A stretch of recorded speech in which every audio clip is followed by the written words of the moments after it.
Buenos días, buenos días, buenos días, buenos días a todas nuestras amigas y amigos que nos siguen a través de los 96.5 MHz de la frecuencia modulada estéreo de RTP. RTP 96.5 en las provincias de Santa Elena y Guayas, 98.7 en la provincia de El Oro. Muy buenos días a la gente del Real Audio, www.rtp.es. En Groenlandia, la 51º estado de la Unión, también nos pueden seguir. Hace un poco de frío y eso sí. Y muy buenos días a quienes nos escuchan y nos ven a través de las redes sociales de RTP, el canal de YouTube de RTP, el Facebook Live de RTP, el Facebook Live de su servidor Rodolfo Vaquerizo Blum y todas las series que la Community Manager del Averno dicen que existe. TikTok, Instagram, Telegram, etcétera, etcétera, etcétera. Diario El Universo dice que hoy es martes 2 de septiembre. Dice que Ecuador y Corea del Sur eliminan aranceles tras acuerdo. Que bien, otro nuevo acuerdo comercial. Por ahí algunos imbéciles que a qué se va el presidente. Bueno, aquí ya está uno, Corea. Y ya empezamos con Japón. Bueno. Críticas por celebración en un hospital. Ya les voy a... Y estudiantes vuelven a las aulas, obviamente el ciclo normal de Sierra y Oriente, porque acuérdense que nuestro ciclo de la costa es un ciclo anormal. En ninguna parte del mundo las clases son así. Pero bueno, el clima, usted no puede pelear con la naturaleza. La naturaleza dice, ¿quieres dar clases en marzo? Te cae un diluvio, inunda todo y se jodió todo. Entonces, como, por lo menos hemos tenido criterio en eso. Por lo menos. Bien, espero que el woke, o sea, don César Cordero Loyola, ya está en el carro. Lo pueden llamar a preguntar si ya está en el carro, porque no quiero gastar mi tiempo 2 veces. Pues, ¿no? Si ya está en el carro y está sintonizado, porque tengo que cumplir, porque nobleza obliga, hay que cumplir cuando uno dice algo que no es correcto o exacto, y encima la persona, por intermedio de una compañera, dice, oye, él tal cosa que para... Entonces ya le contestó, ya está. Está, perfecto. Ya, ok, esto es rapidito como quitarse una curita. Yo el día de ayer, antes de ingresar, lo vi al doctor Febres Cordero con el Expreso. Cuando llegué aquí solo encontré El Universo y deduje erróneamente de que él se había llevado el Expreso. Pero llevarse un periódico es una minucia, pues, ¿no? ¿Cuánto es que vale el periódico? $1. Resulta que no. El Expreso era de él, no era de la radio. Por tanto, exagerando, como él es un woke, vamos a exagerar a lo woke, lo he difamado terriblemente. Tiemblo de ver tremenda difamación, de haberlo acusado de llevarse el Expreso. Y como le comentaba a la compañera que tuvo la gentileza de hacer el puente, le digo, oiga, pero él debería más bien pedir que le hagan una aclaración de su wokeismo, no que va, ¿cómo va a pedir eso? Pues si es re woke, o su romance con Alexandro Ocasio-Cortez, su frustrado romance con Liz Crockett cuando vio bien y casi se muere del susto, porque esa mujer no mata del susto a alguien porque Dios es grande. Pero, a ver, don César Febres Cordero Loyola, le presento mis excusas, mis disculpas por haberlo acusado injusta y erróneamente de haberse llevado la enorme suma de $1 equivalente al costo del diario El Expreso. Pero eso, al lado de ser woke y de tener sueños húmedos con Alexandra Ocasio-Cortez, ¿sabe qué? Es menos que cero. Pero ya está, aclarado. Gracias, gracias, gracias. Y en el Brasil continúa, cuando a la izquierda le hacen algo, hablan de lawfare. Bueno, lo siguen acusando ayer Bolsonaro de haber buscado instalar una dictadura en el Brasil. El señor Lula da Silva y el señor Moraes van a quebrar a Brasil. Simplemente como eso. Me dicen si ya está conectada. Muy bien, sí, está conectada nuestra invitada de hoy, Alondra Enríquez. Muy buenos días. Espero que su emergencia del otro día se haya subsanado de la mejor manera. Porque cuando me dijeron, hoy no puede porque estén, digo, oiga, pues obviamente que no puede. Pues, no me tiene que dar explicación, pero espero que todo esté bien. Muy buenos días. Qué gusto para mí, un placer poderles saludar, les agradezco también la comprensión. Siempre estos cambios de clima en Quito nos obligan a tener un receso médico, así que les agradezco muchísimo y encantada de poder conversar. Les cuento que acá en Guayaquil tenemos el cambio de clima, pero al revés. Nosotros los ecuatorianos somos particulares, nos le llamamos invierno. Yo me acuerdo que en todas partes del mundo donde he estado, y cuando se habla del clima, yo digo que el invierno en Guayaquil es cuando hace calor, La gente me queda mirando como diciendo, este individuo hay que llevarlo a un instituto de neurociencias, porque en el invierno no hace calor en ninguna parte del mundo, hace frío. Bueno, aquí nosotros le llamamos invierno cuando hace calor. ¿Por qué? Porque llueve. Oigan, señores, en Europa llueve en verano.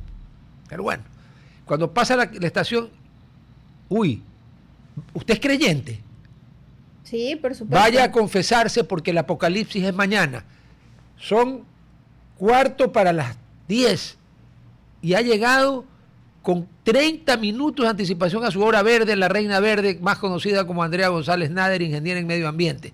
Media hora antes, el fin del mundo es mañana. Yo soy ateo, pero me voy a confesar. Voy donde Monseñor, el arzobispo de Guayaquil, que es el cardenal actual de Ecuador, y le digo, Monseñor, vea, tiene chance de confesar un ateo, porque esto es algo increíble. ¡Increíble! Y es ella, sí es ella. Pellizquenla para ver si es ella. Y la pellizcó ella la otra. Pero bueno, a ver, Alondra. ¿Qué quiere internacional? ¿Por dónde empieza? Ladies' Choice. ¿Un análisis, situación geopolítica nacional o internacional? ¿Cuál quiere? El que usted me diga. No. Aquí está. Ladies' Choice. ¿Por cuál quiere empezar? Vamos a arrancar con cómo ha estado la valoración precisamente de estos 100 primeros días a nivel de redes sociales, qué es lo que dice la ciudadanía, cómo ha calificado esta primera gestión del segundo periodo del presidente Daniel Noboa y de un gobierno que se consolidó con mucha fuerza, incluso por el peso que tienen hoy en el legislativo. Lo que tenemos es que dentro de estos primeros 100 días ha habido temas muy importantes que le han permitido sostener al presidente Daniel Noboa sus índices de positivismo. Uno de esos fue, por ejemplo, llamar a una reforma inmediata para aplicar la castración química a violadores en caso precisamente en este tipo de casos, ¿no? Esa fue una de las medidas con mayor aceptación. La segunda medida con mayor aceptación fue la recaptura de alias Fito y su extradición. Muchos rumoraban en redes que este posiblemente no iba a lograrse consolidar, que iba a demorar hasta 60 días, pero el gobierno agilizó varios procesos y esta extradición de Fito, que además es histórica, es la primera vez que se hacía un proceso como este con uno de los capos más importantes del país, termina siendo también el segundo momento más importante. El tercer momento y el más reciente corresponde a su gira internacional por América Latina, donde al estar compartiendo escenario político con Lula, con Orsi y con algunas figuras como Javier Milei, lo que le permitió fue mandar un mensaje sobre la importancia de tener un plan de acción por fuera de la división ideológica, ¿no? De que es importante en la región abrir caminos, sobre todo en el tema comercial, que es el principal motor para poder ampliar la empleabilidad. Eso le permitió de alguna manera también lograr números importantes a nivel de positivismo. A ver, que nosotros una preguntita. ¿Sí? Es interesante, usted mencionó la gira latinoamericana y mencionó a 3 presidentes. Orsi, creo que se llama Yamandú. Orsi, ese es el de Uruguay, ¿no es cierto? Frente Amplio. O sea, una izquierda moderada, pero izquierda. Milei,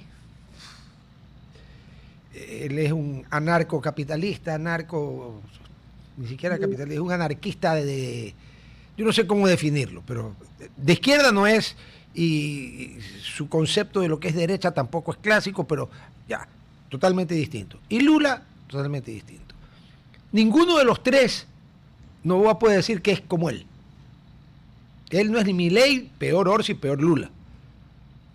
¿Cómo logra mezclar esa batidora, salir airoso de los 3, abrazarse con los 3 y no pasa nada? Y nadie, lo mejor de todo es que nadie criticó ni a Orsi, ni a Lula, ni a Milei por reunirse con Noboa. Sí, hay un valor importante en la coyuntura contemporánea y es que el tema también de entender la globalización desde otros parámetros que no son precisamente esta conexión global a partir de valores ideológicos, sino más pragmáticos, es decir, la buena relación con países hermanos implica un acuerdo inmediato, sobre todo en una promoción económica entre países y entre naciones. Ese fue el mensaje y la narrativa que instauró el presidente Daniel Noboa. Incluso en la entrevista que da en Argentina al Clarín, la periodista le hace una pregunta y le dice, ¿Daniel Noboa se parece a Bukele o cuáles son los símiles que hay? Y él responde, no. Noboa es Noboa, sí. O sea, hay una estructura distinta, respeto mucho, obviamente, menciona el presidente Daniel Noboa, a este caso Bukele, pero hay un estilo diferente, son problemáticas totalmente distintas. Y además cita con mucha precisión cuál es la diferencia entre la crisis de seguridad de El Salvador y la del Ecuador. Claro. Y dice, El Salvador tuvo una disputa de pandillas. Lo que yo me estoy enfrentando es una disputa de carteles y del narcotráfico duro, es decir, transnacional, además con bases incipientes nacionales. Lo que le permitió que, a diferencia de la gira que hizo, por ejemplo, antes de esta gira por Latinoamérica y parte del Asia, la que hizo en el caso de Emiratos Árabes y otros países que visitó hace alrededor de un mes, tras ganar la elección de segunda vuelta, es que esta sí logró sostener mensajes propositivos, logró además presentar acuerdos inmediatos. Recordemos que sale del Brasil y a los pocos días se anuncia cuáles fueron los acuerdos que se logra con el Brasil, que es precisamente ampliar la cartera de exportaciones y generar canales eficientes para la producción y venta comercial allá en Brasil de algunos productos importantes. Entonces, estos fueron por eso en estos 100 días, digamos, los momentos más cúspides donde la gente de alguna forma vio que hay una línea clara en la ruta que quiere seguir el gobierno, una línea que además va atada directamente con la seguridad. En estos días, la llegada del secretario de Estados Unidos, Marco Rubio, tiene una gran expectativa porque el informe que también se ha mencionado sobre la intervención del Cártel de los Soles en estructuras políticas aquí en el Ecuador también ha generado una gran expectativa sobre qué podría pasar. En ese informe, cuáles son los hallazgos, cuál es la evidencia. Entonces, sí le ha permitido al presidente de alguna forma sostener su propia imagen digital. Ahora, esto ha sido lo positivo, que viene de la narrativa de lo negativo, porque definitivamente hay una gran diferencia de los primeros 100 días del 2023-2024 a estos 100 días del 2025. Abismal, la diferencia es abismal. Y una cosita, Noboa también estuvo en Corea, el Universo pone hoy día Ecuador y Corea eliminan aranceles tras acuerdo. Se hable el 98.9% de los productos ecuatorianos van a entrar a Corea del Sur sin arancel.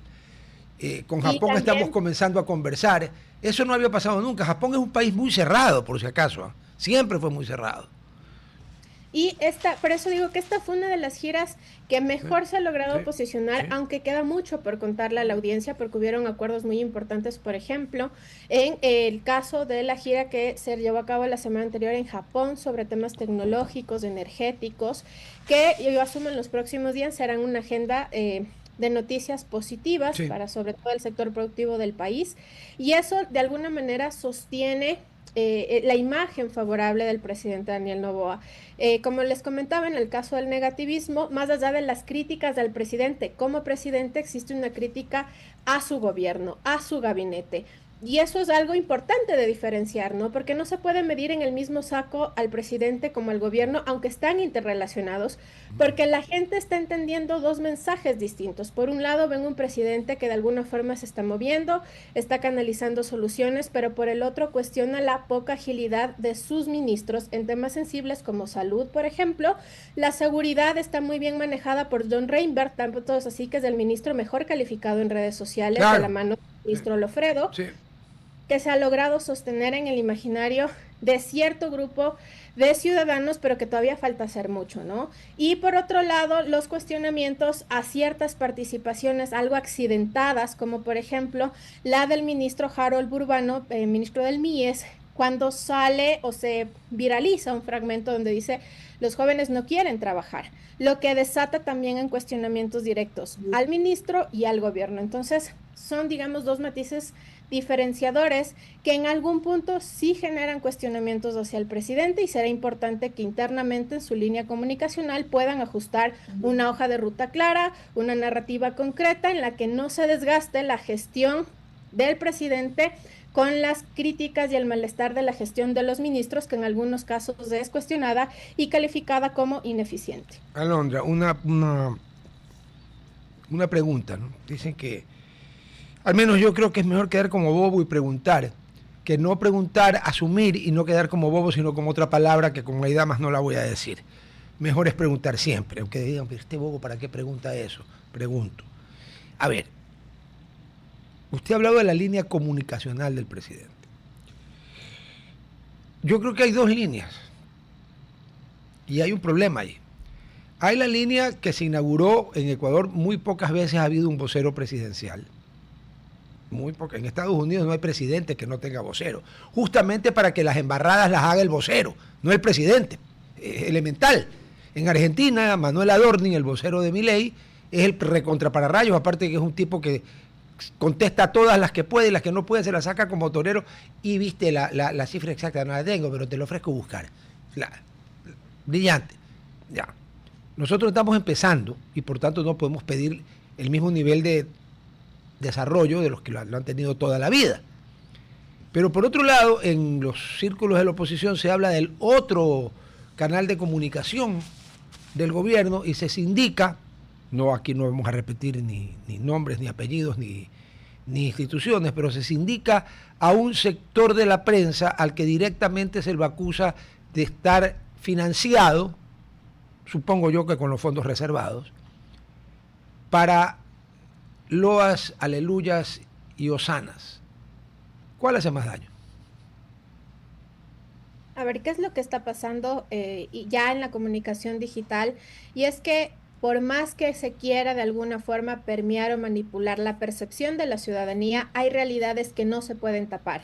Y la prueba más evidente de esto fue y es la situación en la que se encuentra el sistema de salud pública, que no se puede bajo ningún concepto, digamos, limpiar la situación en la que se encuentran hospitales, médicos, internistas.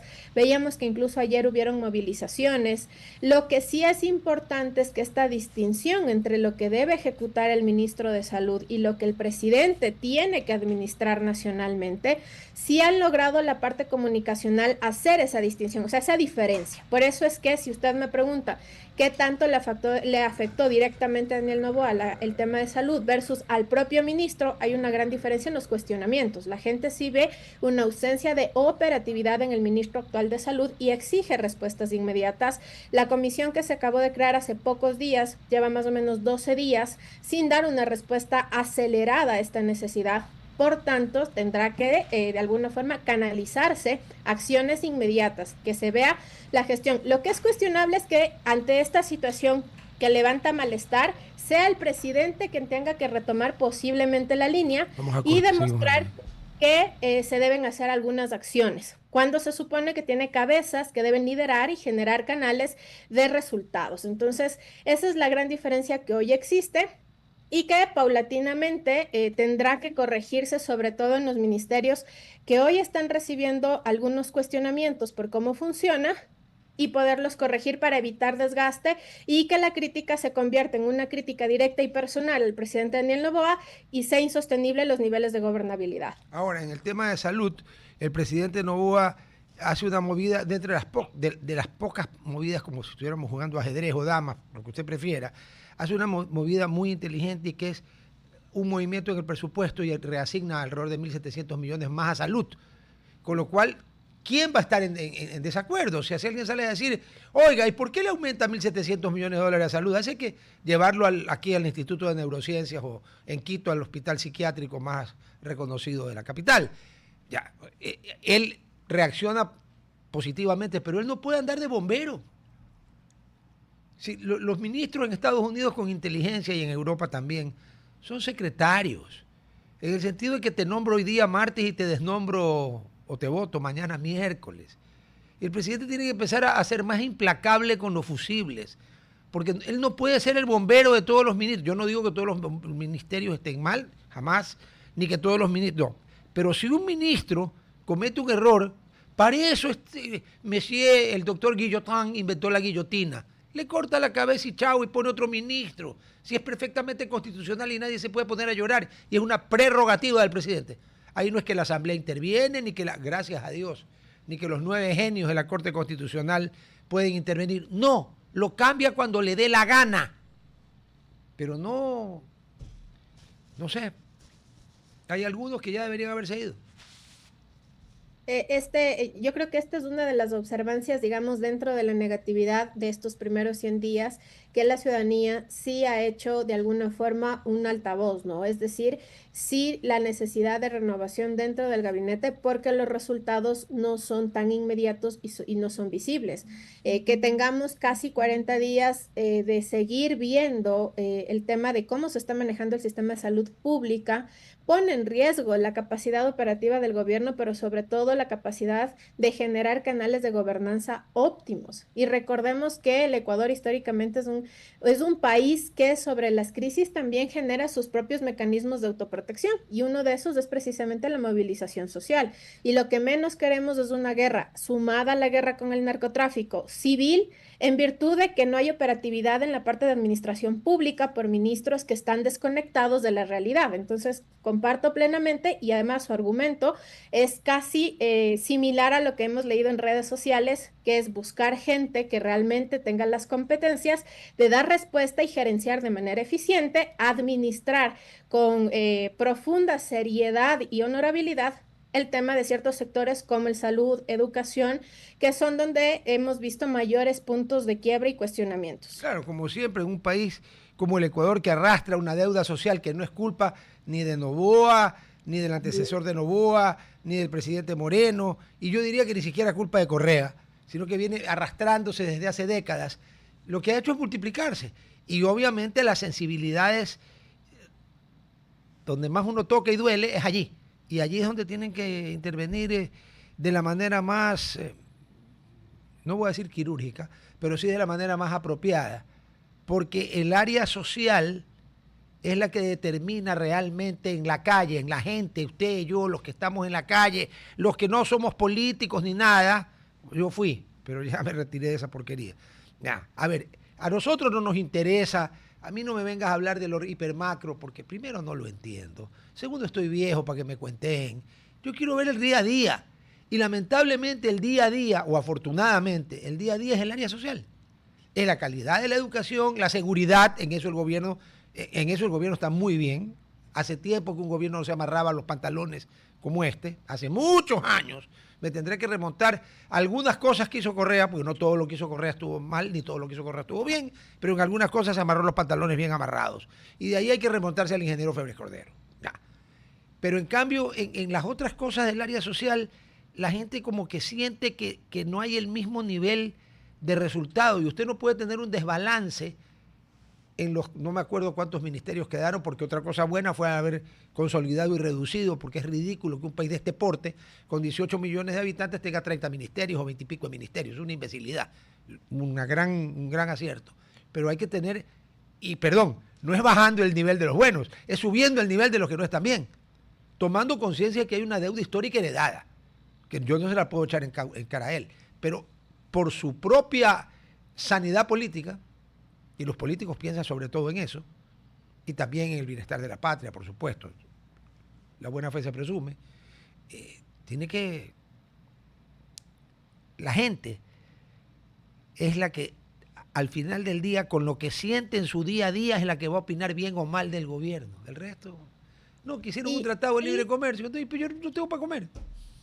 Ahí usted acaba de abordar, además, en palabras muy sencillas, un elemento que ha generado una desconexión en la praxis de lo que está sucediendo hoy con el gobierno, de lo que debería suceder. Y es que, en efecto, este manejo, sobre todo en la política social, en la política pública, ya no tiene nada que ver con el tema de valores o principios ideológicos. Se ha convertido en una reivindicación de vida. Es decir, así como uno respira, la gente hoy por hoy entiende que se merece también tener las condiciones mínimas para un sistema de salud eficiente. Y eso a partir de una administración adecuada del Estado, de lo que significa el Estado. Similar pasa con educación, similar pasa incluso con las condiciones de empleo. Por eso es que, por ejemplo, el tema del trabajo por horas también y estas declaraciones descontextualizadas hasta donde se conoce según el relato del propio ministro Burbano, sobre los jóvenes no quieren trabajar, se han convertido en estos traspiés del gobierno que si se siguen sumando, si no se corrigen, si no hay una operación eficiente de la cosa pública, pero sobre todo de garantizarle a los ecuatorianos condiciones adecuadas para obviamente que su desarrollo y su crecimiento sean los más inmediatos, se pone en riesgo la capacidad de gobernabilidad del gobierno y tendrán que actuar rápido, porque el tiempo es corto, hay una consulta popular en diciembre, hay elecciones seccionales del próximo año, entonces los procesos electorales también aceleran esta necesidad de ver resultados y contra eso tiene que correr ya el gobierno nacional. Una pregunta, ¿las seccionales son el 26 o el 27?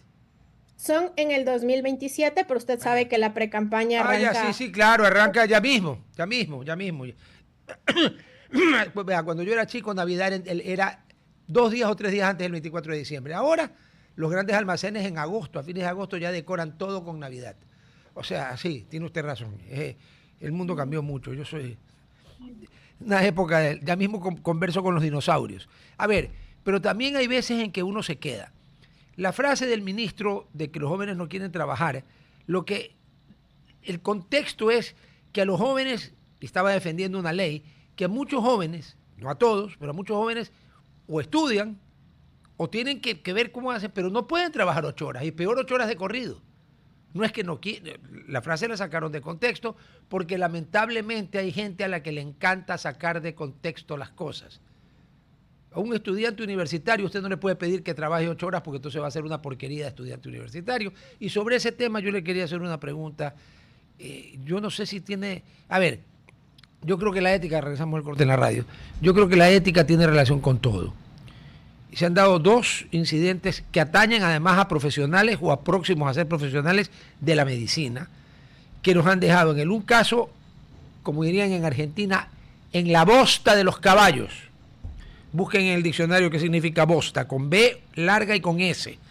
Y el otro, la francachela de las 40 botellas en el Hospital Teodoro Maldonado Carbo. Eso sí, todavía no son médicos.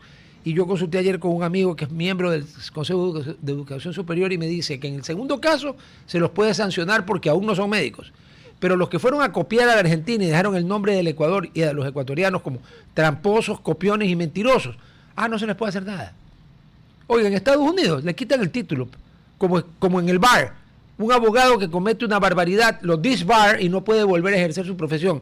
Pero aquí estos sujetos fueron a hacernos geme, copiaron en gajo, encima los cogieron copiando, y encima fueron tan estúpidos que fueron a rendir el segundo examen, sacaron 92 en el uno y 38 en el otro. ¿Qué hay? ¿Hay una crisis ética o ya mucha gente, especialmente de las nuevas generaciones, desconoce qué significa la palabra ética y seguramente cree que es el nombre de algún nuevo restaurante, de algún influencer o de alguna nueva banda musical griega? ¿Qué pasó? No, por el contrario, en todas las generaciones hay salvedades, ¿no? Los 2 casos que usted cita precisamente son parte de esas excepciones que todas las generaciones en su momento tienen como símbolos o como elementos que pueden marcar una generalidad. Sin embargo, hoy, por ejemplo, lo que tenemos es que hay una población sobrecalificada, existen perfiles profesionales de jóvenes de menos de 35 años que incluso ya tienen doctorados, que lejos de haber perdido sus valores y principios éticos académicos, tienen un potencial impresionante. Lo que existe es una carencia sistemática de cómo está hoy constituido, por ejemplo, la necesidad de lo que el Estado pudiera requerir. ¿A qué me refiero con esto? Tenemos profesionales sobrecalificados que pudieran hacer un trabajo excepcional en la estructura estatal, que era lo que hablábamos hace un momento. Usted decía, esto de la reducción de los ministerios es importante, no porque se reduzca la capacidad operativa, correcto, sino porque tiene que haber profesionales competentes que agilicen procesos. Es decir, lo que antes hacían 5, hoy lo puede hacer 1 muy bien calificado con elementos tecnológicos. Claro. Y esta modernización del Estado es lo que es necesario consolidar en la narrativa y el imaginario de la ciudadanía. Si tenemos profesionales que pueden agilizar estos condominios, por ejemplo, como los idiomas, hoy por hoy la inteligencia artificial, la tecnología, el desarrollo de sistemas de información y entre otros, evidentemente estamos obligados a tener otro tipo de sistemas y eso solo planteándolo en el escenario de lo público. Eso ya sucede en el escenario de lo privado. Hay empresas que hoy por hoy, por ejemplo, tienen perfiles incluso gerenciales de menos de 30 años, es decir, vemos gerentes de 28, 26, pero que cumplen con las competencias y las capacidades por su profesión y su formación académica. Entonces hay un gran segmento hoy que además por esos niveles de educación que se han logrado consolidar en los últimos 15 años también exigen mayores respuestas. Y por eso el tema de la política pública no se convierte en una lucha, sino que se convierte en una exigencia y en un derecho. Entonces sí, las generaciones han cambiado, hay excepciones como en todo, pero también existe un gran capital humano hoy ecuatoriano. Tanto es así que, por ejemplo, a nivel tecnológico, somos una matriz de desarrollo de software muy importante. Eso es algo que muy poca gente sabe y que estamos exportando conocimiento. Y la exportación no solo está en el banano, en el cacao, sino precisamente en esa capacidad de exportar educación y capital humano con competencias altísimas. Tenemos ecuatorianos trabajando en Google, en Amazon, en un montón de empresas multinacionales que hoy representan de maneras excepcionales a este nuevo perfil de ecuatorianos. Entonces, creo que es importante, de alguna manera, establecer que hoy hay una juventud y una población ecuatoriana muy exigente, muy bien educada, a la que los políticos deben estar a la altura. Lo sucedido con Dominique Serrano en la Asamblea Nacional, los casos de extorsión y diezmo que han sido sancionados, por ejemplo, en la actual administración del legislativo, sí marcan un precedente positivo en el sentido de que la política no puede ser entendida como hace 20 años. Hoy hay mayores exigencias y resultados que tienen que ponerse en la mesa, porque caso contrario, la crítica, el activismo digital y de alguna forma el rechazo a algún tipo de modelo de gobierno puede ser inmediato. Sí, yo creo que el problema en el caso del asambleísta Serrano es que los iluminados de Montecristi, para variar, le embarraron. O sea, no puede ser posible, perdón, que los requisitos para integrar lo que queda del cogobierno estudiantil después de la reforma a la Ley de Educación Superior que se hizo cuando yo estuve en la Asamblea, y me pasó la vergüenza porque yo tuve el inmenso honor de conocer y tratar, yo era un niño de 8, 9, 10, 11 años, todos esos años, al doctor Alfredo Pérez Guerrero, y ver al rector de la Universidad Central del Ecuador a ir a hacerle genuflexiones a un proyecto que acababa con la autonomía universitaria. Resulta que para lo que queda del cogobierno universitario, los requisitos son comparados con los requisitos que se necesitan para ser asambleísta, donde usted va a crear las leyes de la República y a fiscalizar, ser ecuatoriano y 18 años, estar en goce de los derechos políticos. Ah, no, para ir al cogobierno de una universidad, con todo respeto para las universidades ecuatorianas, ¿no?, con independencia del ranking que ocupen en el mundo, que no es bueno, pero con todo respeto. No puede ser que el representante del cogobierno de una universidad tenga que haber cumplido 3 años o 6 semestres, sin haberse quedado nunca. Porque, por ejemplo, el presidente Correa parece que no se quedó nunca, entonces él pedía ese requisito. Pero ya si le pide 3 años, ya no tiene 18 años, tiene 21. Y si le pide 3 años de haber cursado con excelencia, encima desvirtúa lo que es la representación estudiantil, porque el representante estudiantil no va a un concurso de notas, va a defender los derechos de los estudiantes y no me importa a mí qué nota tiene, con tal de que defienda bien a los estudiantes, pues yo estuve en la universidad y me tocó pelear. Pero los requisitos que tenemos ahora son absurdos. A los 18 años, un pequeño porcentaje de la población de la humanidad, no solo del Ecuador, todavía no sabe manejar bien el papel sanitario. Pero sin embargo aquí puede fiscalizar y legislar porque puede ser asambleísta. En cambio, para ir a una reunión del Consejo Universitario de la mejor universidad, y aquí no está ni MIT, ni Harvard, ni la Sorbona, ni nada por el estilo, no, ahí sí tiene que tener 21, 3 años sin haberse quedado nunca en ninguna materia. Entonces estamos orinando fuera del tiesto, perdóneme el francés. Pero note, por ejemplo, cómo la ciudadanía ha dado una respuesta positiva a la consulta de reducir asambleístas, a la consulta de no financiar partidos políticos. Ahora, es la exigencia que hoy exige el pueblo ecuatoriano, o en este caso, desde redes sociales, los usuarios de redes sociales son otros. Y mucho de la narrativa que ha entrado en discusión en los últimos meses es precisamente que incluso para uno ir y postular a una oferta de trabajo, tiene que rendir una evaluación, tiene que cumplir con requisitos mínimos y que lo menos que se espera del legislativo es que tenga un estándar precisamente que permita de alguna forma el que quienes están dentro del Parlamento cumplan con estos requisitos que puedan viabilizar la legalidad y el funcionamiento también de los procesos de fiscalización.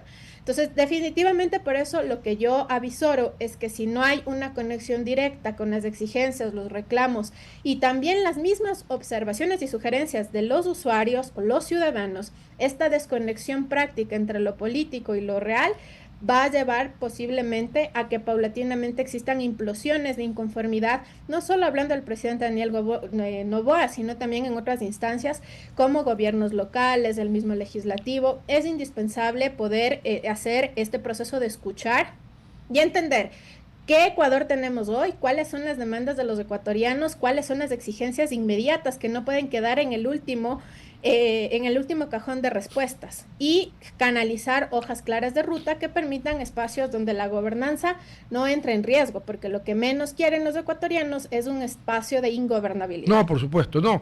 Y como Ladies Choice, y usted escogió el tema ecuatoriano, que por cierto fue una gran elección porque hemos aprendido, al menos yo aprendí un par de cosas muy interesantes. Uno solo termina de aprender el día que se muere, simple como eso. Me queda debiendo por la parte internacional para otro programa, porque y tiene que ser más o menos rápido porque Jaime Bailey dice que ya Marco Rubio lo ha convencido a Donald de jugar al pato Donald y al ratón Mickey Mouse con Maduro, así que a ver si lo más pronto posible tocamos el lado internacional. Le agradezco muchísimo su amabilidad por habernos acompañado. Pase usted muy buenos días. Muchas gracias. Para mí un placer. Que tengan un buen día y resto de semana. Perfecto. Bien. Créanlo o no, hace más de media hora apareció cual sombra fantasmagórica en el hall de la CNN, que es ahora RTP, Andrea González Nader, ingeniera en medio ambiente, para entonces hacer su pedacito. Y aquí está, miren, jueves, pero bueno. Vamos al corte. Vamos les adelanto, ya venimos. ¡No está de verde! No estoy de verde hoy. No está de verde. No estoy de verde. Estoy de blanco con vino. Y bueno, ya me voy a sacar Ya empezó a este beber. aparato de aquí. No, bueno, fuera. Vino. Digo vino. El color. Burgundy, entonces, Burgundy.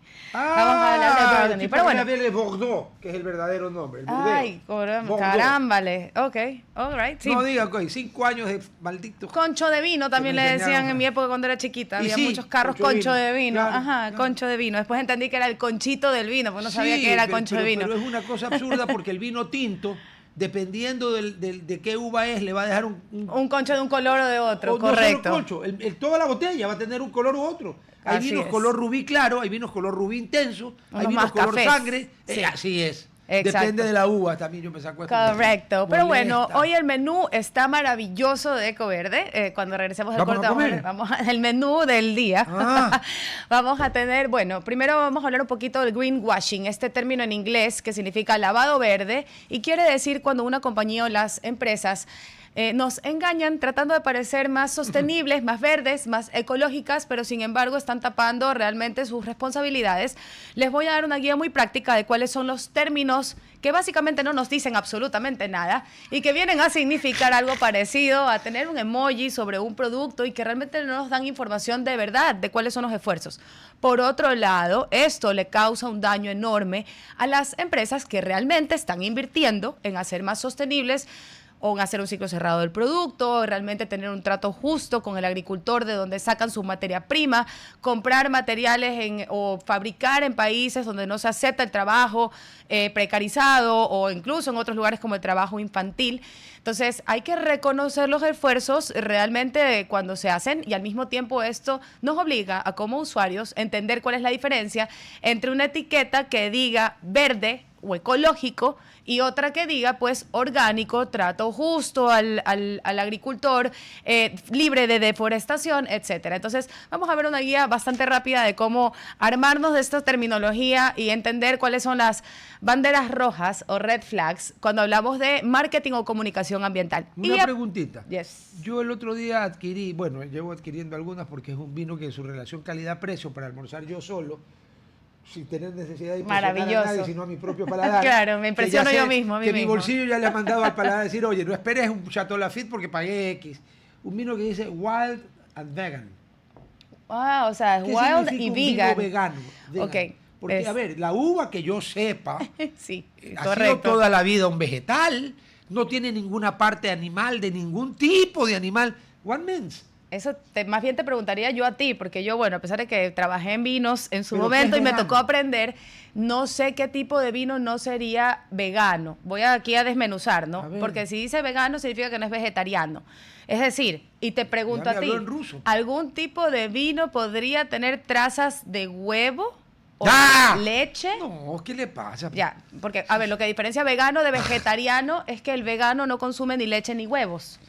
¿Qué consume ¿ok? entonces? Solo vegetales. Ah, el vegano es El todavía vegano más es extremista. completamente o sea, vegetales. Y el vegetariano normalmente sí incluye leche o huevos, aunque hay una subcategoría que se llama ovo-lacto vegetariano o ovo-lacto marino vegetariano, Sí. que también comen mariscos. Es más que nada una dieta parecida Ya. al Mediterráneo, Pero el digamos. vegano, pero perdóname, todas las uvas son veganas. No sé, por eso te digo, A menos desconozco que- si hay a vino menos al que- cual se le añade ¿sabe algún qué se tipo de me ocurre? ingrediente. Que a lo mejor en el cuidado de las vides, cuando están creciendo, le ponen algo diferente. O pero- no sé si los Ya, casks... Pero en todo caso es bien raro. No, los casks son barriles- son siempre de roble. Si los barriles se curan con alguna los barriles- leche, no sé, usted, grasa animal, no, nada. Usted tiene barriles para, por ejemplo, algunas marcas de whisky de single malt. Claro. Que especifican que son añejadas en barriles de roble americano. Correcto, que han otras sido antes de dicen- whisky, otras, ajá, exacto, que tienen dicen un que es taste. roble francés. Pero bueno, otras regresamos que- del corte. Sí, o sea que el uso de vegano es puro que Correcto, exactamente. Me Y vieron la bueno, cara. justamente Ya, ok, estaba conversando gracias. con Rodolfo que Aprendí. el menú de hoy Aprendí.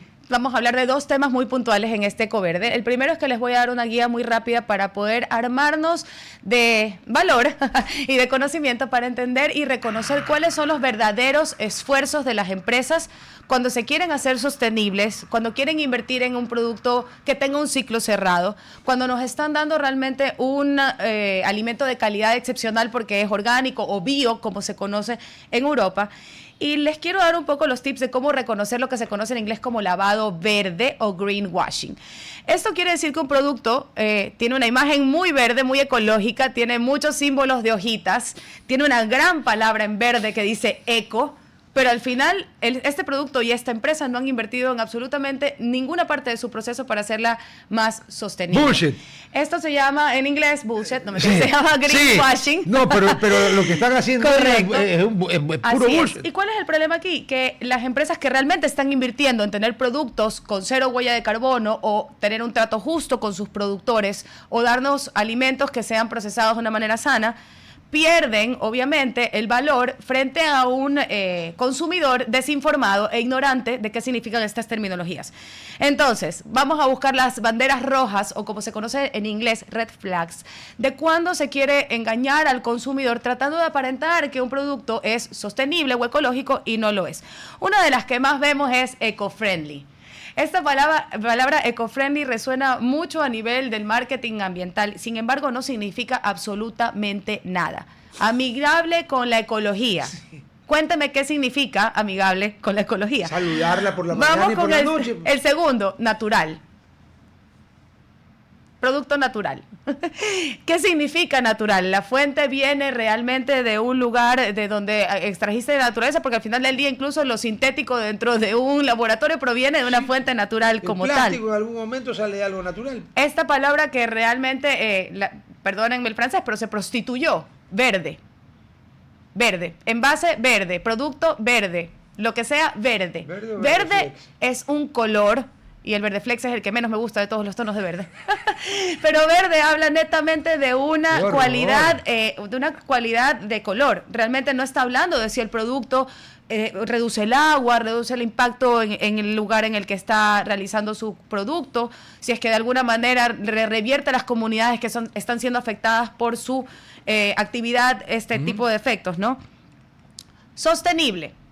Cuando Ay, una perdón, el verde, etiqueta- acuérdese que el verde es un color secundario. Correcto, es la mezcla entre azul y amarillo. Ni siquiera un color primario. Cuando hablamos de sostenible, si esto no tiene mayor contexto y si no viene con algún tipo de certificación, que yo ponga que mi producto simplemente es sostenible sin darte una explicación profunda del por qué, también se considera un lavado verde, porque sostenible es una palabra que simplemente aporta a qué tan sostenible puede ser en el rango financiero, en el rango social o en el rango ambiental. Simplemente es una palabra que con un fondo verde y unas hojitas hace que o aparenta que tu producto está invirtiendo o está teniendo un impacto positivo en la sociedad y en el planeta. La siguiente palabra que casi siempre se utiliza es ecológico, que no está aquí, pero que tampoco significa nada. Cuando hablamos de ecología, hablamos de una ciencia que estudia la función o los sistemas ambientales como tal. Ecológico también es un resultado de una palabra vaga, por así decirlo, que te trata de proponer que están haciendo algo cuando realmente no lo están haciendo. Hablamos de otra bandera roja en términos del greenwashing o lavado verde, cuando la empresa se centra en una ganancia mínima, pequeñita, frente al real impacto que tienen sus actividades. Hablamos, por ejemplo, cuando te proponen que uno de sus líneas tiene un empaque reciclable, sin embargo, es uno de los mayores productores de contaminación por plásticos del mundo, ¿cierto? Tenemos que entender un poco que las compañías, si tratan de comunicar de la manera más eficiente estas inversiones en el tema de la sostenibilidad, deben hacerlo tomando en cuenta también cuál es su aporte frente a la contaminación. Repito el ejemplo, una gran empresa que produce muchísimo plástico de un solo uso, saca una línea que es de plástico reciclable y enfoca toda la atención en esa. Entonces, la compañía Pepito de los Palotes, que produce quintales de plástico de un solo uso, ahora te llena el YouTube de propagandas o publicidad que dice, hemos sacado la línea reciclable. Y en la cabeza se posiciona entonces como una compañía que está buscando tener un impacto cuando mientras tanto y tras bastidores se cae el tratado de plásticos de un solo uso global. ¿Por qué? Por el poder de justamente las grandes compañías petroleras que, por supuesto, sin escrúpulos, porque no todas son así, boicotean este tipo de negociaciones que ya hablan mucho más que del ambiente, hablan realmente de la salud, porque los microplásticos en sangre, en placenta y en el cerebro se están convirtiendo en un problema de salud que nos va a salir un ojo de la cara y la mitad del otro. Un mal dato, el terremoto de Afganistán ya supera los 1.400 muertos. ¡Wow! Subió al doble en 24 horas. Sí. Terrible. Sí, nomás. Cherry picking o escoger a dedo las victorias, y habla justamente de tener un solo tema de sostenibilidad mientras tapas con la mano o con el dedo realmente el sol de contaminación o de impacto que esto ¿Y cómo haces para tiene? quitar para hacer ilegal el greenwashing? Para cortar el dedo que quiere tapar el sol. Exactamente. Bueno, en primer lugar tenemos que entender que los esfuerzos por esto van mucho más allá de solo el ambiente y que tienen muchos impactos sociales. Y en esto voy a nombrar solo algunos. Es un término que en lo personal no me gusta, pero que lo voy a tratar de desglosar de una manera bonita, y se llama racismo ambiental. En lo personal no me gusta el término racismo ambiental porque creo que no aplica a bioeconomía, que es una de las materias que creo que yo podría decir que explican de mejor manera esta relación entre los sistemas. Pero cuando se refieren a esta terminología, hablan de que los países de escasos recursos siempre están dados a tener que explotar los recursos no renovables para salir de su desarrollo. Sin embargo, esto no muchas veces termina en el desarrollo de estos países como tal. Termina en el bolsillo de las compañías. Correcto, la explotación laboral, que esto es reconocido a través de la ropa de la industria de moda rápida. Ya sabemos lo que sucede en países donde el trabajo infantil o los derechos laborales no son reconocidos. El derecho de las tierras indígenas, que son deforestados a niveles nunca antes vistos por productos de consumo masivo como la soya, al mismo tiempo que el ganado, como para que tengamos para cada quien una tarrina para llevar. Y estos, por supuesto, necesitan impactos que van más allá que solamente el tema ambiental. Repito, hoy las empresas que realmente están invirtiendo en hacerse más sostenibles dentro de su categoría, buscan este impacto, triple impacto, ¿ok? Económico, social y ambiental. ¿Cómo podemos asegurarnos que el producto que estamos comprando realmente le está dando ese centavo, ese dólar, ese extra por el que pagamos una generación entera que ha sido muy claro en decirle al mercado que estamos dispuestos a pagar más por un producto de calidad y que conserve los recursos? En primer lugar, buscar certificaciones como B Corp, Fair Trade, 1% for the Planet. La mayoría son en inglés, pero son certificaciones internacionales y estas siempre tienen un logo. Uno de los que hablábamos con Rodolfo es, por ejemplo, Cruelty Free, que muchas veces es copiado como Cookie Free o cualquier otro nombre. Entonces hay que fijarse obviamente que el sello sea real, ¿no? Vamos a hablar comercial, pero les aclaramos que cruelty es crueldad. Sí, sí, no sí. Es cookies. Bueno, ya estamos en online, ¿no? No, ahorita vamos a, claro. Sí. Pero bueno, cuando regrese lo voy a repetir porque ya quiero entrar a la entrevista con Gustavo. Lo importante es los reportes de sostenibilidad. Esto se hace anualmente y para que las empresas puedan tener estos certificados, como cualquier otro certificado, como un ISO, necesita que haya un reporte medible de cuál fue el impacto. Sin impacto medible, no importa cuántos millones la compañía diga que ha trasladado a la comunidad cercana, que tiene el agua contaminada con peces, con metales pesados, como está sucediendo en la Amazonía, desde el terrible derrame de petróleo del 2020, que ha sido probablemente el peor que hemos tenido en la Amazonía en las últimas épocas. Hablamos de buscar también a quién donan en los lobbies políticos. Y aquí se pone polémico, porque en Ecuador hacer lobbying político es ilegal, penal, mal visto, penado, delito, pero es de lo que más se alimenta la política de este país debajo de la mesa. Y lo digo por experiencia propia, porque yo he vivido dentro de la política como el no permitir que el lobbying sea algo registrado y regulado. A aquellos que no tenemos grandes partidos y millones se nos hace imposible participar. La realidad es que en países como en Estados Unidos se controla. El lobbying político es legal, es transparente y tú te puedes dar cuenta si una compañía pues te está invirtiendo, por ejemplo, en reparar o remediar el impacto a cierto tipo de ecosistema, pero mientras tanto está financiando una agenda política que lo quiere destruir. Entonces también hablamos de que se aclaran las intenciones de las grandes empresas cuando el lobbying político es transparente. Porque el lobbying político, señores, hay en todos lados del mundo. Y así funciona la política a nivel mundial. Sí, pero cuando es por encima de la mesa, usted sabe lo que están haciendo. Correcto, y cuando es más fácil aquí, entender. Exacto. Aquí hay algunos que le reparten a Pedro, Pablo, Chucho, Jacinto y José, y si vienen Roberto, Raúl, y toma, a todos, porque de todos voy a conseguir a lo mejor un votito en la asamblea. Ya, eso, señores, es delito. Aquí es delito penal. Y algunos que dicen que son pueblo, pero no son Juan Pueblo, voy a dejarlo ahí. Pero la realidad es que el lobbying político sí te abre mucho los ojos de la verdadera intención de la empresa. Y esto es válido porque tal vez en Ecuador no se transparenta el lobbying político, pero a nivel internacional, en el caso de las multinacionales, sí queda claro qué tipo de agenda política apoyan, por así decirlo. Repito el ejemplo, ¿no? El típico ejemplo es una empresa que, por ejemplo, hace que está cuidando el agua y tiene un gran proyecto lindo donde salen un montón de fotos con niños en una fuente de agua en el bosque y, sin embargo, apoya la agenda política, por ejemplo, de algún candidato que esté buscando la explotación de un recurso que va a contaminar esa misma agua. Eso queda claro, pues no, eso es greenwashing en francés, español e inglés.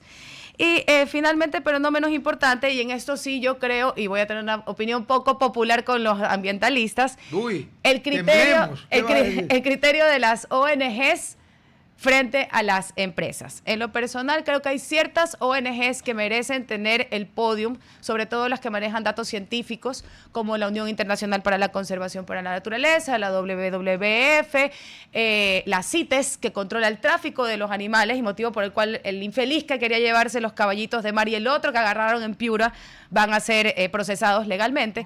Sin embargo, hay otras ONGs, y esta es mi opinión, respeto a aquellos que no estén de acuerdo, que se van al extremo, que buscan realmente un punto de confrontación eterno y que no encuentran una solución a los grandes problemas. Y en esto voy a poner un ejemplo puntual. La campaña de Greenpeace en contra de los sachets. Los sachets no son el problema como tal. Hay gente que no tiene recursos para comprar 1 litro de shampoo en envase reciclable recogido con reciclables del océano. O 1 litro de aceite para cocinar. Por supuesto, el sachet representa necesidad económica de un sector de la población que no tiene la capacidad de adquirir otro tipo de productos que sean más sostenibles con el ambiente. Sin embargo, la solución a este problema pues no es ir a linchar a la compañía que fabrica los sachets, sino tener una visión en conjunto de las necesidades y el por qué hay un mercado para estos sachets como tal. Dicho esto, y el último pero no menos importante, es mirar el modelo de negocio completo, ¿no? Si tú te das cuenta y ya entiendes que lo que tienes en tu mano es un producto que es extraído de un recurso no renovable, por más ambientalista y sostenible que quiera ser la compañía, tú como usuario deberías preguntarte si necesitas esta cuchara que al planeta Tierra le costó millones de años hacer después de procesar dinosaurios a grandes presiones para que comas un encebollado y lo botes en 5 minutos. Entonces, ahí va un poco también la mea culpa de qué estoy consumiendo, de dónde sale y a dónde va a ir a parar una vez que yo termine de utilizarlo. ¿Qué puedes hacer tú como persona para apoyar todo esto, para darle realmente el aplauso a las empresas que están invirtiendo, para que se siga invirtiendo en empresas que paguen el sueldo justo, que no tengan a niños trabajando, que se valoren los derechos ambientales, que no extinga especies y ecosistemas a costa de la salud de los habitantes de esos ecosistemas? Porque recordemos que el ecosistema nutre sociedades que dependen de ellos. Y sobre todo en países de vías de desarrollo, estas sociedades que dependen de los ríos, del bosque, de los pescados que pueden recolectar de los ríos amazónicos, no tienen la oportunidad como los citadinos de simplemente dejar de tomar el agua del río o dejar de comprar de pescar el pescado y pues traer un bidón de agua e ir al supermercado y comprar un pollo marca whatever en una bandeja. La realidad es que ellos no tienen opción ni pueden escoger entre tomar agua contaminada y peces envenenados a tener la opción que tienen las personas que vivimos en las ciudades. Entonces, vota por tu billetera, dice aquí, me gusta. Vota pensando en tu billetera. Quienes realmente pueden tener dentro de una agenda política algo que haga que las empresas piensen en nosotros, en los consumidores. Apuntar al greenwashing es bueno. Esto no habla de funar en redes, sino simplemente abrir el debate, irnos al supermercado y preguntar, bueno, de todas estas marcas que dicen verde, ecológico, tienen una hojita, tienen un arbolito, el empaque está pintado todo con monitos, ¿cuál realmente ha invertido y cuál realmente merece que nosotros como consumidores valoremos esto? Y finalmente, pero no menos importante, educarnos y saber a qué se refiere cada uno de estos términos es lo más importante. Creo que los consumidores hemos puesto la vara muy alta del poder que tiene el mercado. Creo que la libertad del mercado regula estos sistemas que a veces son poco sostenibles, digámoslo así. Y el ejemplo que más me gusta es el cambio que exigimos como mercado cuando se presentó el reto de reemplazar los sorbetes de plástico por sus diferentes reemplazos. Nos salieron los sorbetes de vidrio, de metal, de papel. Los de vidrio son anteriores a los de plástico. Claro, por supuesto, pero hasta se ven más bonitos. Pero, listo, regresamos del ya corte. Estamos en la radio y ya tiene usted a su invitado aquí, ¿no? Correcto. A menos que yo haya alucinado, pues yo lo vi entrar. La continuación del tema del lavado verde y cuáles son las verdaderas certificaciones que buscamos. Pueden seguirlo en nuestras redes. Recuerden que en @RTP Ecuador seguimos con la entrevista o el programa de hoy completo. Hoy tengo con nosotros a Gustavo Marriott de Recicla Electronic, quien nos va a contar cuál es el impacto que tenemos como consumidores al no reciclar correctamente nuestros electrónicos y una aventura maravillosa que acaba de tener en Galápagos. Gustavo, bienvenido. Muchísimas gracias por la invitación. Sí, efectivamente, somos Recicla Electronic, somos una planta de gestión de residuos eléctricos y electrónicos en la ciudad de Guayaquil. Al momento estamos gestionando cerca de 50 toneladas mensuales de equipos electrónicos. Wow. Sí, hemos avanzado muchísimo en los 2 últimos Son años. 600 al año. El crecimiento ha sido enorme. Lo tuvimos hace como un año, Claro. cuando estábamos en la radio todavía. Sí. ¿Y empezaste con cuántos más o menos? Empezamos con cerca de 20 toneladas, 15 toneladas al mes. Wow. Y en estos últimos año y medio hemos crecido enormemente. De hecho, hemos tenido que ampliar nuestra planta. Triplicado. Sí. Increíble. ¿Cómo ha sido la recepción del guayaquileño frente a esta costumbre tan dañina para nuestra salud y para el planeta de guardar la computadora, el celular, como que fuera, alza la mano quien tiene el raspayelo del Nokia todavía guardado? No, realmente la cultura de reciclaje ha ido incrementándose muchísimo aquí en el país. Tiene que ver mucho con la comunicación y con que la gente empieza a conocer el tema. Cada vez que nos invitan a dar charlas o que podemos tener la oportunidad de ir a universidades, a colegios, justamente fomentamos esta cultura de reciclaje. Y es súper interesante cómo la gente se da cuenta de que no conocían. El desconocimiento realmente hace que tú guardes los residuos electrónicos o por otro lado simplemente los deseches a la basura, sin saber la consecuencia que tiene esto, porque los equipos electrónicos tienen metales pesados. La composición misma es compleja y entonces la disposición final de estos residuos electrónicos debe ser a través de plantas especializadas en la gestión de estos residuos electrónicos. Porque estos residuos cuando llegan al relleno sanitario de La Iguana, en su mejor caso, que son casos privilegiados en Ecuador, porque somos pocas las ciudades que tienen un relleno sanitario como tal, en el momento en que tú, sin querer o a mala suerte para el sistema de recolección, pasas algo de línea blanca, algo de electrónico en la funda de basura y esto va a parar finalmente al relleno sanitario, hay una cosa que se llama lixiviado, pero en resumen es el juguito de la basura, para ponerlo en cristiano. Ese juguito de la basura tiene que ser tratado en una planta de agua que huele a amoníaco, así como cuando uno entra a la peluquería y hay 500 rubias pintándonos el pelo, o a caja de arena de gato en su defecto. Ese olor a amoníaco, ese olor a amoníaco súper fuerte, obviamente es un problema para la salud y un problema para la planta de tratamiento. Como el amoníaco debe ser terrible para los pulmones. ¿Y qué pasa, Gustavo, cuando no van a un relleno sanitario, cuando simplemente van a un botadero a cielo abierto? ¿Qué genera eso? Lo que generalmente sucede es que esto termina, como tú dices, botado, enterrado, quemado, en cualquier lugar, generando contaminación. Por ejemplo, tú ves mucho a mucha gente quemar cable, por ejemplo, para obtener el cobre del cable. Eso es terrible. Dioxinas. Se contamina la persona que está ahí. Así es más lo que genera hacia el medio ambiente. Y también cuando gestionan incorrectamente una refrigeradora, por ejemplo, corta la tubería de cobre y ese gas del refrigerante es emitido al medio ambiente, en unos casos afectando la capa de ozono, en otros casos generándose gases de efecto invernadero. Correcto. Que finalmente termina afectando al medio ambiente. Es más barato por las pilas. Mira, la batería no se la puede botar así nomás. Mira lo que pasa, curiosamente, cada vez que me ha tocado dar una charla sobre este tema, cuando les comento a las personas, les pregunto qué hizo la última vez que tomaron una batería, una pila de un control remoto que no servían, el 98% la bota a la basura. No puede y hay un 2%. ser, ¿Y tú sabes qué cantidad de pilas el Ecuador importa al año? 8,5 millones de pilas al año. Todos los años. Todos los años. Entonces En significa primer lugar, que al menos... ya existen pilas recargables, Sí, pero sí son funcionan, pocas. son pocas, pero Sí. sirven para muchas cosas. Y en segundo lugar, es increíble porque creo que ha habido un esfuerzo incluso de la empresa privada para poner accesible para el consumidor. Y voy a decirlo, en mi comisariato hay unas así es. pilas enormes donde puedes poner las contenedores, pilas. sí, que Y tú esto puedes tiene un poner. montón ¿Y de en dónde? metales ¿En cuál pesados. comisariato? En todos. Cualquier Todos. comisariato Sí, tiene y la para- gente, y la gente no lo conoce. Me da Cuando les culpa, pregunto- me máxima culpa. Claro. Nunca lo he visto. ¿Dónde están? Para Es que que- quede clara la información, las pilas desechables son un desecho peligroso y debe ser depositado en donde, en cualquier micomisariato tienen una pila receptora grande, No, una que ya pila la voy a grandota, buscar.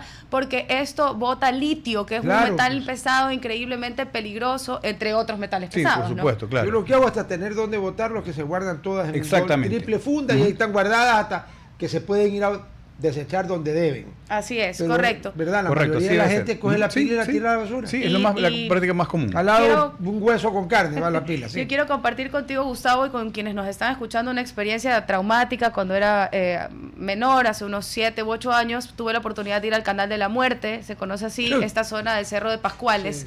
donde está el canal de agua, de riego para nuestros agricultores. Oh, sorpresa, ese es el gran deshuesadero. Lamentablemente, cuando nosotros le entregamos a un reciclador de base, o chamberito, cuando se le dice con cariño, algo que contiene un metal pesado, un chip o este tipo de electrónica de línea blanca, le estamos haciendo un daño enorme a esa persona porque lo que va a hacer es ir a deshuesarlo a un lugar no apto, exponerse a esto y contaminar el agua del riego. Así es. No he vuelto a ir, pero tú debes estar empapado. Eso es una realidad que Guayaquil todavía Mira, existe. realmente la informalidad nos lleva 10 a 1. Ese es el problema. Si tú ves las estadísticas del país, el país está generando cerca de 100.000 toneladas al año de residuos electrónicos y solamente el 3%, ¿Cómo? 100.000 toneladas al año. Wow. De residuos Por electrónicos. supuesto. Claro, el Ecuador importa cerca de 150.000 toneladas de equipos electrónicos nuevos cada año. ¿A dónde va a Entonces, parar? así es. Entonces, esas 100.000 toneladas, Qué solo realidad. 3.000 toneladas llegan a plantas aquí en el país. Qué El 97% restante está, el 50% de nuestras casas, porque nos hemos convertido en acumuladores de residuos electrónicos. Y otra parte, que es un 30-35%, está en informalidad. Estas camionetas que pasan por Guayaquil. Con el parlante. Así es. Compramos televisores Te solu- dañados. sí, te solucionan un problema porque se llevan tus residuos electrónicos Pensé que de era tu un casa. asambleísta con megáfono, ¿no?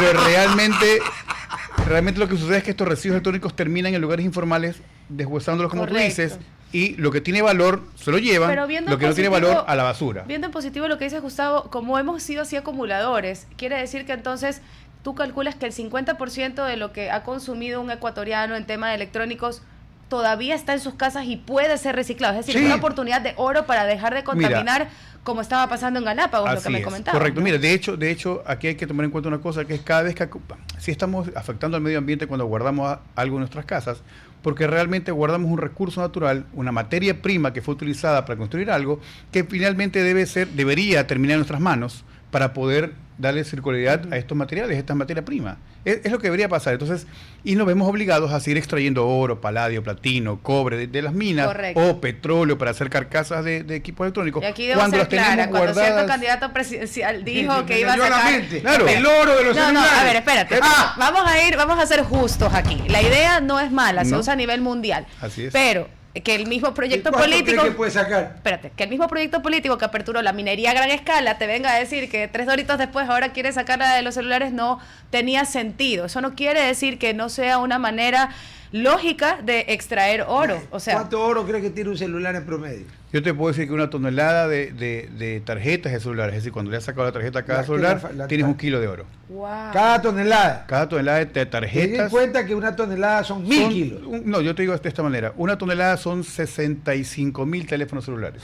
Ya. Para que tengas una idea, de ¿no? 65 Entonces, él dijo teléfonos claro. celulares sale 1 kilo. Claro. Este man en 30, China puede No que quiero, tenga no, bastante. mira, no quiero ahondar en el candidato, quiero más bien dejar de discriminar la idea por la persona que lo dijo, Pero que todo eso lo fue una contrario. estupidez, pues, Sí, pero discúlpeme. hay que tomar las cosas de quien vienen y la idea no es mala, ¿ya? La idea en realidad se usa a nivel Me está poniendo internacional. nervioso, Andrea. Es que no solo extraes oro, también ¿qué otras cosas extraes, Gustavo, de Bueno, este tipo de reciclaje? Tienes metales preciosos, metales ferrosos, tienes no ferrosos, tienes plásticos, tienes vidrios, o sea, es un montón de recursos. O sea, lo naturales que puedes estás recuperando. categorizar en montones de formas. Tienes- Pero eso no a nivel país, que era lo que decía este señor. No, por eso eso no digo, te va a no. sacar de ningún Yo problema. no estoy diciendo que vamos a Claro, hacer el tesoro no. de Atahualpa No, no, no, reciclando por supuesto que no, celulares. claro. Imagínate el tesoro de Atahualpa en forma de un celular. Pero al revés, quiero que nos saquemos de la idea, o sea, de la cabeza esta mala interpretación de que es una pésima idea sacar oro de los celulares. Para nada, es una gran idea en términos de ciclo Y no cerrado. solo celulares, de todos los equipos electrónicos. Nos comentabas de el Galápagos con sí, línea blanca, ¿no? Sí, efectivamente, nosotros estuvimos en Galápagos hace poco.